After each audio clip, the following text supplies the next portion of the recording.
New York Yankees manager Aaron Boone is getting publicly shamed from multiple outlets after shocking decisions that played a major part in the New York Yankees blowing the first game of the wild card series to the Boston Red Sox, leading to them having to win out these next two games or be sent home, getting eliminated in the Bronx by the biggest rival that any American sports team has. And we are going to discuss all this because obviously there's huge implications behind this, what Aaron Boone is going to do next, how the Yankees have to come back from now having to win these next two games or getting bounced out of the playoffs way too early for a team that had this high of expectations to make the World Series. And we're going to go over all of that. But guys, before we do that, if you are part of that percentage that is not subscribed to Yankees Digest, if you're part of that 74%, make sure to subscribe for daily New York Yankees updates. We have a lot of great videos coming out that you do not want to miss out on, so make sure to subscribe and have those post notifications on. Whether it's the playoffs or the offseason, there's a bunch of topics that we have to go over, and we are going to waste no time doing that, especially with this one right here, because Aaron Boone is currently getting publicly shamed from multiple outlets, including the Yankees' own network, on his moves that directly impacted the Yankees when they lost to the Boston Red Sox in a game that felt so winnable despite the fact that the Red Sox were out there pitching Gerrit Cole. Cole is one of the two favorites for the American League Cy Young. It's either Cole or Tarik Skubal, and I mean, I've said for a while I think it should be Cole, but that's not the point of the video. Regardless, they're both elite pitchers, and Cole is one of the best in the business. Obviously, this was going to be the toughest game for the Yankees to win. They had Cole out there who they were against, and it was going to be difficult. However, here's where things got difficult for the Yankees. They found themselves in a situation where Max Fried was dealing, where a home run by Anthony Volpe was the entire difference maker, and had the sirens out there going crazy because Anthony Volpe had the RBI for the Yankees, hitting a home run out to right field that gave them the lead. Max Fried held everything down, and it was going really, really well. That is obviously until it wasn't, because Fried, he found himself in a situation where he was effectively told, nope, great job, but now you're done. Have a good night. And it was absolutely horrific because he needed two more outs. You could have finished out the seventh inning, or finished out that seventh inning, yeah.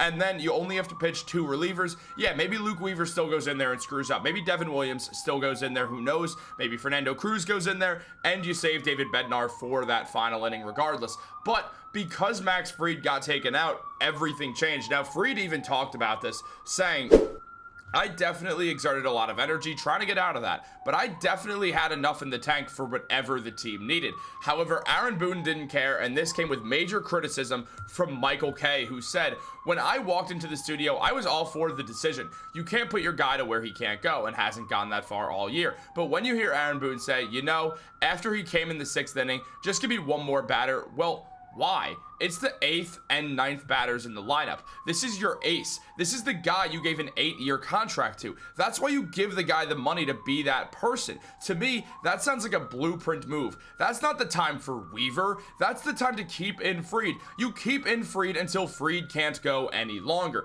And that's the thing. Max Fried is a competitor. You think he wanted to come out of the game? No, he didn't. We all know that Max Fried didn't want to come out of the game. So Boone deserves this criticism.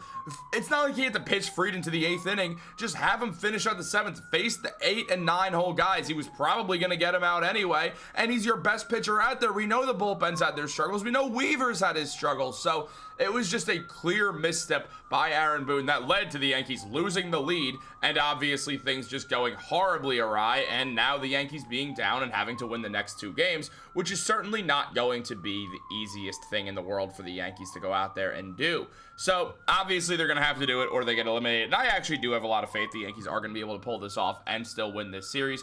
But still, losing this game was an absolute tragedy because Max Fried was pitching so well, and the Yankees pulled him just at the wrong time. Let him face the 8th and the 9th hole guys. Yeah, if he allows a hit or something and you don't want him to see the top of the order, that's a different circumstance. But that's not the circumstance that we saw. We saw Max Fried outrun Jarren Duran. The man was locked in. Let him finish what he started in that 7th inning. It was such a wrong move. But also, that's not the only wrong move that Boone made last night, as Jazz Chisholm Jr. was also a victim of Aaron Boone, as Boone had told Jazz Chisholm before very briefly that he was not going to be starting in Game 1. Jazz Chisholm, an all-star, did not start in Game 1. He came in the 8th inning for fielding purposes, but the crazy thing is, he was subbed in for Ahmed Rosario, who was put in there because he could hit lefties. That's all all fine and dandy, except for the fact that we knew that Aroldis Chapman was coming back in for that 9th inning where Ahmed Rosario had a very good chance of getting up to the plate. What happened? Jazz Chisholm got up to the plate. What happened? Jazz Chisholm struck out. So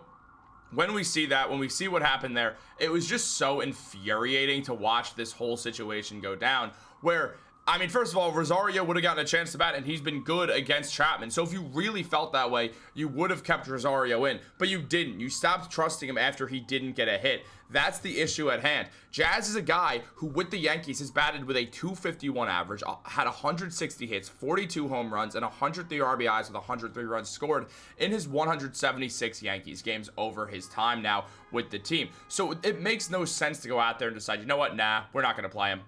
It's so stupid. It's a dumb choice. And I mean, Jazz was furious. He wouldn't even look at the media. When he was asked if he was surprised about not being in the starting lineup, he said, I guess, yeah. Not even looking to the cameras. He had no interest in talking because he was furious because he was rightfully thinking, why the hell wasn't I out there all game? What the hell are they thinking? I thought they wanted me. I thought they saw me as a franchise piece of this team, not some platoon guy. And Jazz is right to feel that way. He should be upset. He should be hurt. He should be offended that Aaron Boone didn't trust him against one of the best pitchers in the MLB when Jazz has been one of the best offensive players in the MLB this year. I would be pissed. I don't care if I'm a lefty and so is he. It's like, oh, well, it's not a favorable matchup for lefties.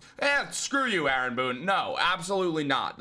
I'd be furious if I were Jazz. I would tell management when it's time for my contract extension. If I were Jazz, I was like, remember that time that you had a manager bench me for Ahmed Rosario when I was an all-star this year?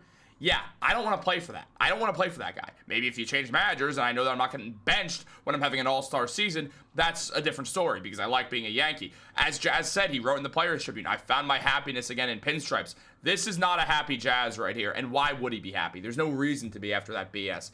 And look, now Jazz is obviously going to play tonight. He's 5 for 15 with a home run and 3 RBIs in 17 plate appearances against Brian Bayo in his career. The Yankees need Jazz out there, and Bayo's a righty, so it makes all the sense in the world that we know Jazz is going to play. And hopefully he plays with a chip on his shoulder and is able to show Aaron Boone to never bench him again, because it's really important that happens. And also, in case anyone's counting, Ben Rice will probably play as well. He's 3 for 11 in 11 plate appearances against Brian Bayo in his career as well. But Ben Rice is also on a heater. You play Ben Rice, you play Jazz Chisholm, you don't leave 57 home runs on your bench. That's absolutely ridiculous. It's 140 plus RBIs on the season left on the bench. I mean, Aaron Boone, you got to be a different kind of just dumb to pull something like that, to pull a stunt like that. Now, there was a lot of talk about Jazz Chisholm as well, and it was mentioned by Chris Kirshner that Jazz Chisholm was clearly displeased about not being in the lineup.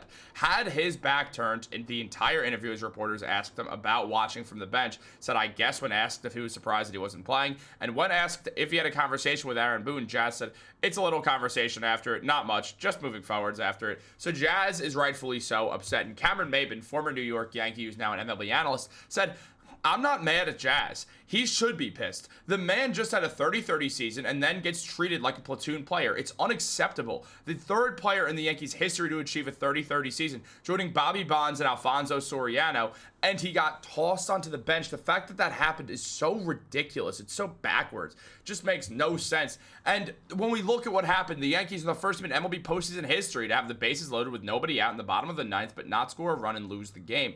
It's just mortifying that this is how the season might have just taken its end. And also now the Yankees have to bank on not having Max Fried there. I mean, Carlos Rodon has not been good in the playoffs in his career. The man is a 6.84 or 6.64 ERA with 28 strikeouts in his 6 appearances in the postseason in his MLB career. So we have a right to be nervous, and it's going to be really, really concerning to see what happens, but there's no other option. We have to trust that Rodon can go out there, and we can finally find a version of playoff Los that's not this guy, because the Yankees desperately, desperately need it. Guys, what do you think is going to happen? Can the Yankees still win the series? Do you think they will? What's your prediction? I do think the Yankees are going to win at least tonight. I really do believe they're going to win tonight. I kind of think they're going to win the series. Look, we got past the crochet game. We knew this was likely. Let's not pretend like we didn't know a loss was likely. But if the Yankees can go out there, if they can show their correct guys, if they can put Jazz, I mean, who even knows who the Red Sox are going to pitch in Game 3? But they don't have a third pitcher. So the Yankees are in perfect position to go out there and make Boston hear those sirens instead of us. Guys, let me know in the comments down below what you want to see out of the Yankees these next 2 games. Like this video, subscribe, turn on post notifications. Have a great day. Aaron Boone sucks.